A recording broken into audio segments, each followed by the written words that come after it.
Welcome to this coding problem walkthrough. In today's session, we'll dive into the problem titled Find Permutation. We'll explore the problem statement, break down the approaches, and analyze their complexities. By the end, you'll have a clear understanding of how to tackle this challenge.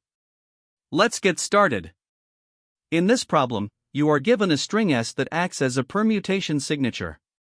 This string consists of the characters D and I, where D stands for descending and I stands for increasing. The task is to generate the lexicographically smallest permutation of integers from 1 to n plus 1 that matches the conditions specified by S. Essentially, each character in the string describes a relationship between consecutive integers in the permutation. For example, if Si is I, it means the I plus 1 th number in the permutation must be greater than the I th number. Conversely, if Si is D, the I plus 1 th number must be smaller than the I th number. The goal is to construct this permutation while ensuring it's the smallest possible in lexicographical order. Let's consider an example to better understand the problem. Suppose the input string is S equals did. This string represents three comparisons. The first is D, meaning the first number in the permutation must be greater than the second is I, meaning the second number must be smaller than the third, and the third is another D, meaning the third number must be greater than the fourth. The smallest permutation that satisfies these conditions is 2, 1, 3, 4. This solution ensures the conditions described by the string are met while maintaining the smallest possible ordering of numbers. Breaking it down further, the permutation 2, 1, 3, 4 satisfies the string did as follows: 2, 1 satisfies the first D, 1, 3 satisfies that I, and 3, 4 satisfies the second D. Now let's look at another example. If the input string is S equals 3, this indicates three consecutive comparisons where each number must be smaller than the next. The smallest permutation here is 1, 2, 3, 4, because it ensures that 1, 2, 2, 3, and 3, 4 all the I conditions in the string are satisfied. To summarize the second example, the permutation 1, 2, 3, 4 is valid because it satisfies all the I comparisons in the string 3. Specifically, 1, 2, 2, 3, and 3, 4 ensure that the sequence strictly increases, as required. Now, consider a different scenario where the input string is S equals DD. Here, the string represents two comparisons, both D, meaning each number must be greater than the next. The smallest permutation in this case is 3, 2, 1, since 3, 2 and 2, 1, satisfying both descending conditions. For the string DD, the permutation 3, 2, 1 is the most optimal because it satisfies the descending relationship between consecutive numbers as dictated by the string. Additionally, let's examine some edge cases. For instance, if the string contains only i's, such as S equals I, the result will be a strictly increasing sequence, like 1, 2, 3, 4, 5. On the other hand, if the string contains only d's, such as S equals DDDD, the result will be a strictly decreasing sequence, like 5, 4, 3, 2, 1. These patterns are straightforward because the sequence either always increases or always decreases. Now, for more complex patterns like alternating D and I, such as S equals DD, the output will be 2, 1, 4, 3, 5. Here, the pattern alternates between descending and ascending. Specifically, 2, 1 satisfies the first D, 1, 4 satisfies the first I, 4, 3 satisfies the second D, and finally 3, 5 satisfies the second I. These examples illustrate how the pattern in the string directly determines the relationships between consecutive elements in the smallest possible permutation. The goal remains to ensure the permutation adheres to the given conditions while maintaining lexicographical minimality. To tackle this problem, one approach we can consider is brute force. The idea is to generate all possible permutations of numbers from 1 to n, where n is the length of the input string S plus 1. For each of these permutations, we check if it aligns with the given signature, S. Remember, the signature specifies a sequence of i's and d's, where I means the numbers should be in increasing order, and d means they should be in decreasing order. The first permutation that satisfies this condition is returned. However, this approach has significant drawbacks. Generating all permutations of n elements is computationally expensive, with a time complexity of O(n). And verifying each permutation adds an additional O(n) factor, making the total complexity O(n). *n. This factorial growth in time makes the brute force approach impractical for larger inputs. While it's simple to understand and implement, it comes at the cost of efficiency. Alternatively, a stack-based approach offers a more optimized solution. By simulating the construction of the permutation directly using a stack, we can efficiently handle the descending segments and ensure we produce the smallest lexicographical permutation. Let's delve into how this method works. In the stack-based approach, we process the input string S character by character. Starting from the first index, we push the current index onto a stack. When we encounter an I in the string or reach the end, we pop all the elements from the stack and append them to our result. This ensures that any numbers pushed during a D segment are reversed when popped, allowing us to handle descending sequences efficiently. By the time we finish traversing the string, we will have constructed the desired permutation. The brilliance of this strategy lies in its efficiency. It operates in O(n) time because every number is pushed and popped from the stack exactly once. The space complexity is also O(n), as the stack holds at most n elements. This approach excels at balancing efficiency with simplicity. The stack not only enables us to reverse numbers on the fly for D segments but also keeps the numbers as small as possible, ensuring the result is lexicographically minimal. This key insight makes the stack-based approach both intuitive and powerful. Although the brute force approach is easy to grasp conceptually, its factorial time complexity makes it infeasible for large inputs. With the stack-based approach, we eliminate this inefficiency by leveraging the structure of the problem itself, reducing the time complexity from O(n) to O(n). This is a dramatic improvement, making the solution scalable for even the largest constraints. Of course, the stack-based solution is a bit more complex to implement than brute force, but the trade-off is well worth it. By understanding how the stack efficiently handles D segments and builds the permutation in linear time, we can appreciate why this method is the optimal choice. The significant reduction in time complexity makes it the clear winner for solving this problem effectively. In this problem, we aim to reconstruct a permutation of integers from 1 to n based on a given signature string S. The string S consists of I4 increasing and D4 decreasing, which determines the relative order of the integers. For instance, if S equals ID, the desired permutation should follow the pattern 1 less than 2, 3. The brute force approach starts by understanding the input and output.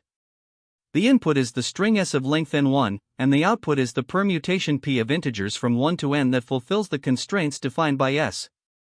To solve this, we could generate all possible permutations of integers from 1 to n, which can be done using a backtracking method or a library function like Python's itertools.permutations. However, this results in n permutations, which is computationally intensive for large n. Each permutation is then checked against S to confirm if it matches the increasing and decreasing patterns. If a permutation satisfies all constraints, it is returned as the result. The brute force approach guarantees correctness, as it checks all possibilities, but it is highly inefficient due to the factorial growth of permutations. To address this, we can use an optimized greedy approach. First, we initialize a result list to store the permutation and use two pointers, low and high, to maintain the range of available numbers. These pointers start at 1 and n, respectively. The next step involves iterating through the signature string S. For each character, if it is I, the smallest available number, low, is appended to the result, and low is increment. If the character is D, the largest available number, high, is appended, and high is decrement. Once all characters in S are processed, the only remaining number, either low or high, is appended to the result. This ensures that the full permutation is constructed efficiently. The final result list is returned as the desired permutation. The optimized greedy approach works due to its reliance on the greedy choice property, which ensures that making the optimal decision at each step, such as choosing low for I and high for D, produces a valid permutation. This eliminates the need for backtracking or generating all permutations. The algorithm is highly efficient, with an O(n) time complexity, as it processes each character in the string S exactly once. This is a significant improvement over the O(n) complexity of the brute force method. Moreover, the correctness of the solution is guaranteed because the range of numbers from 1 to n is used exactly once, and each decision satisfies the constraints dictated by S. The algorithm uses simple data structures, such as the result list, which stores the final permutation, and two pointers, low and high, which track the smallest and largest available numbers. These choices avoid modifying large lists dynamically, keeping the operations efficient and straightforward. Here is the pseudocode for the greedy algorithm. We define a function reconstruct permutation that takes the string S as input. First, we calculate n, which is the length of S plus 1, and initialize the pointers low and high to 1 and n, respectively. We also create an empty list result to store the permutation. Next, we iterate through each character in S. If the character is I, we append the value of low to the result and increment low. If the character is D, we append the value of high to the result and decrement high. After the loop, the only remaining number, which is either low or high, is appended to the result. Finally, the function returns the result list. This pseudocode captures the logic of the greedy approach in a clear and concise manner.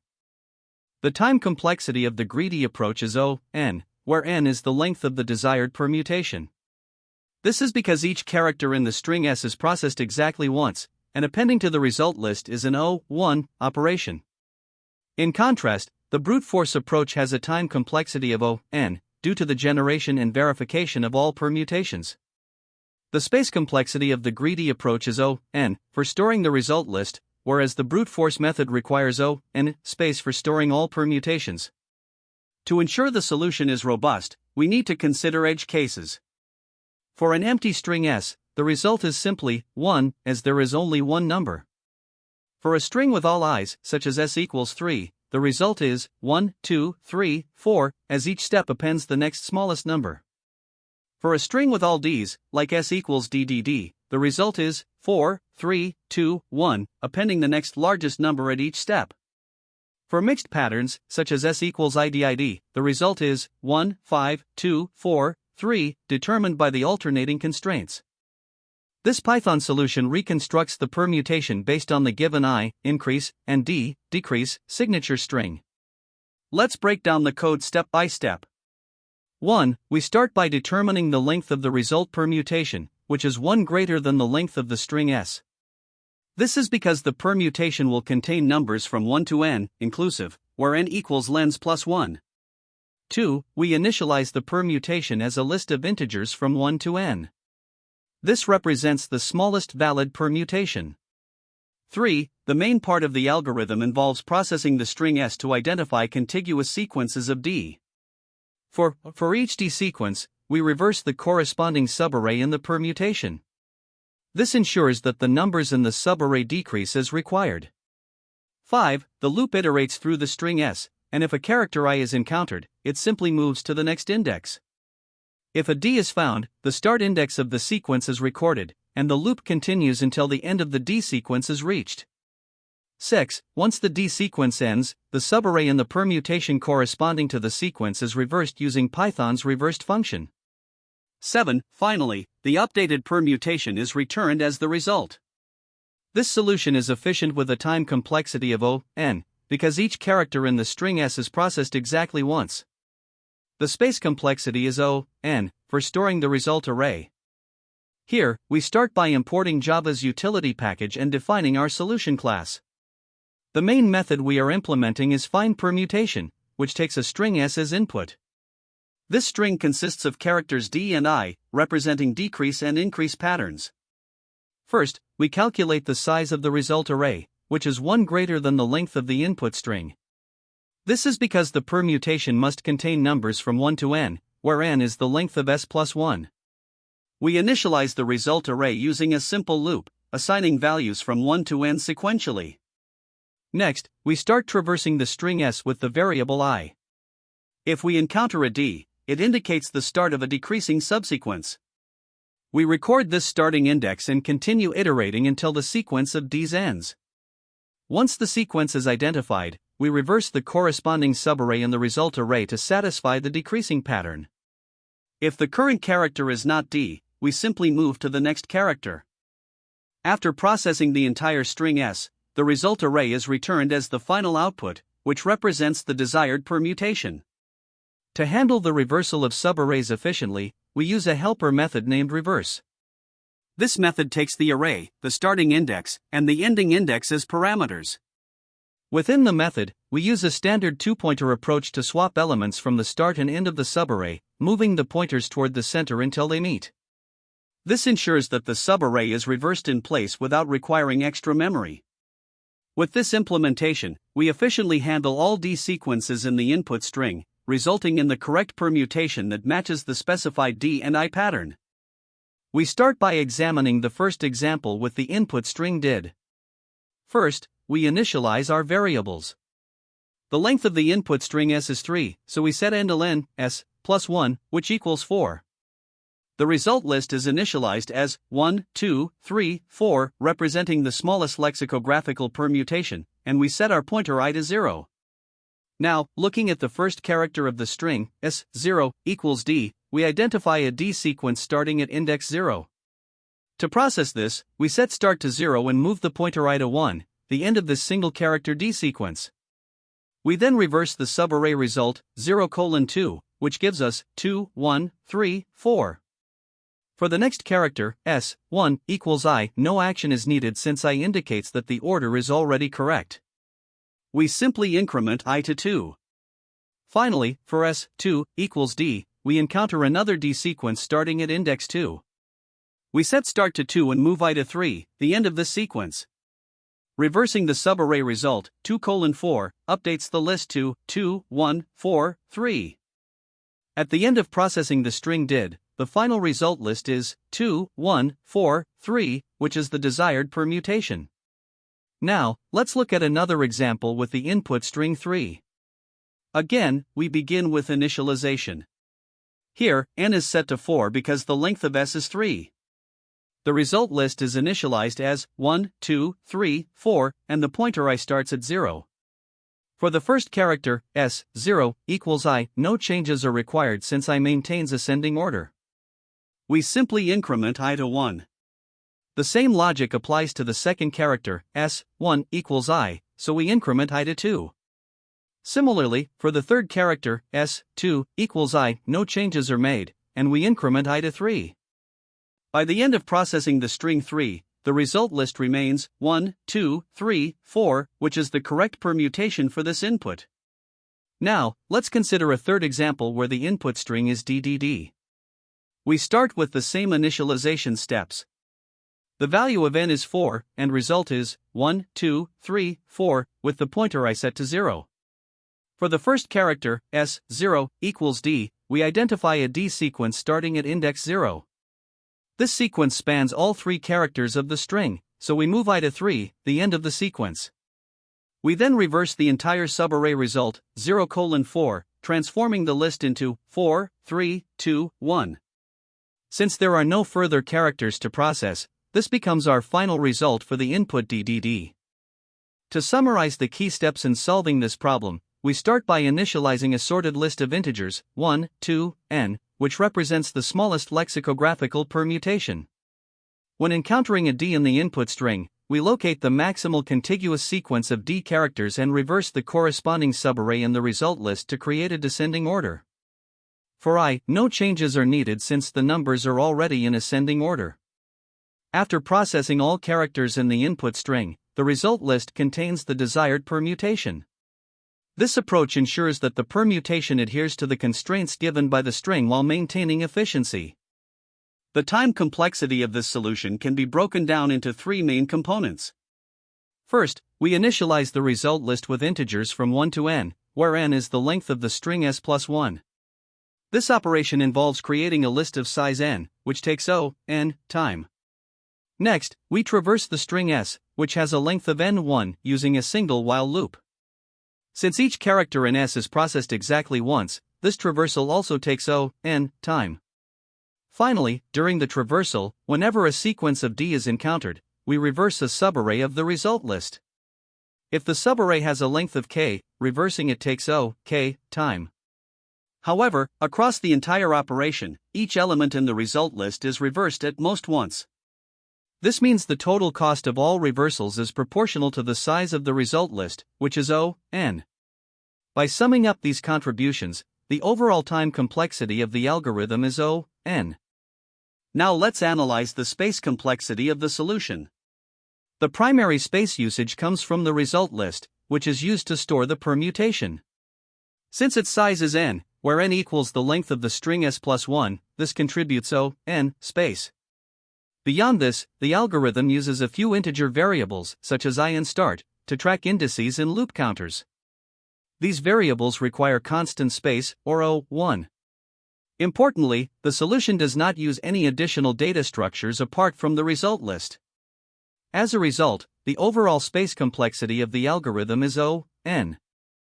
To better appreciate the efficiency of the optimized solution, let's compare it with a brute force approach. In the brute force method, we would generate all possible permutations of numbers from 1 to n. Generating these permutations takes O(n) time, and verifying each permutation against the constraints in the string s would take O(n) time. This results in a total time complexity of O(n)(n), which is computationally expensive. In contrast, the optimized solution directly constructs the desired permutation in O(n) time by leveraging the properties of the I and D characters in the string s. Additionally, since the subarray reversals are performed in place, the space usage is limited to the result list, making it far more efficient in both time and space. Lastly, let's examine the best, average, and worst-case scenarios for the algorithm. In the best case, the string s contains no D characters, meaning all characters are I. Here, no subarray reversals are needed, so the algorithm runs in O(n) time. In the average case, the number of reversals depends on the distribution of D characters in S, but the total number of elements reversed is still bounded by O(n). This keeps the average case time complexity at O(n). The worst case occurs when S consists entirely of D characters, such as D. In this scenario, the entire result array is reversed once, but even then, the time complexity remains O(n). Mathematically, the work done by the algorithm includes O(n) for initialization, O(n) for traversing the string, and O(n) for subarray reversals. Adding these together yields an overall time complexity of O(n). The space complexity is dominated by the result list, which has a size of O(n), with no additional significant space usage. Therefore, the algorithm is both time and space efficient. One of the most common pitfalls in solving this problem is misunderstanding the problem statement itself. It's crucial to carefully analyze the constraints and the expected output format. For instance, if the task requires generating all valid permutations, you must ensure there are no duplicates in your results. Additionally, edge cases like an empty string or a single character input shouldn't be overlooked, as failing to handle these can lead to incorrect solutions. Another frequent mistake is relying on an inefficient brute force implementation. While brute force can be a good starting point, it's not scalable. Generating all permutations of n items leads to a factorial time complexity, which becomes infeasible as n grows larger, especially beyond 10. Moreover, neglecting the given constraints, such as handling up to 10,000 items, can result in solutions that fail to perform under higher limits. It's also easy to make errors with indexing or boundaries, such as forgetting that arrays in most programming languages are zero-based, leading to off-by-one mistakes. Lastly, skipping edge cases like all identical characters or maximum constraints can undermine the robustness of your solution. Always test comprehensively and account for all possible scenarios. To excel in permutation-related problems, it's important to recognize patterns in how these problems are structured. Many rely on recursion, backtracking, or even dynamic programming, and mastering how to prune the search space effectively is a key optimization strategy. For example, identifying and skipping invalid branches early in the process can dramatically reduce computation time. When your initial solution involves a brute force approach with factorial complexity, it's vital to think critically about how to optimize. Techniques like memoization, bit masking, or hash maps can often be applied to improve efficiency. Beyond coding, clear communication is essential during interviews. Walk through your approach step by step, even if it's a simple brute force solution initially, and make sure to discuss how you would refine it further. Interviewers also frequently test edge cases, not just to evaluate your code but to see how you think about unusual scenarios. Always ask clarifying questions to ensure you're covering all potential inputs, as this demonstrates your ability to anticipate and handle complexity effectively. Practicing related problems is an excellent way to build a deeper understanding of permutations. For instance, LeetCode 46 focuses on generating all permutations of a list, which is a foundational skill. LeetCode 47 builds on this by introducing the challenge of handling duplicates within the permutations. Another important variation is LeetCode 31, which shifts the focus to generating the next lexicographically greater permutation of a sequence. And for a different twist, LeetCode 784 involves permutations with letter case changes in a string. When it comes to approaches, recursive backtracking remains a popular choice for generating combinations or permutations. While it's easy to implement and debug, it can be slow for larger inputs. Iterative approaches, which use loops or a stack to simulate recursion, are another option, offering the advantage of avoiding recursion depth limits, though they can be slightly more complex to write. Dynamic programming is highly efficient for problems with overlapping subproblems, but deriving and debugging these solutions can be challenging. Finally, there's Heap's algorithm, which is specifically designed for generating permutations. It's efficient in certain scenarios, though it may feel less intuitive, especially for beginners.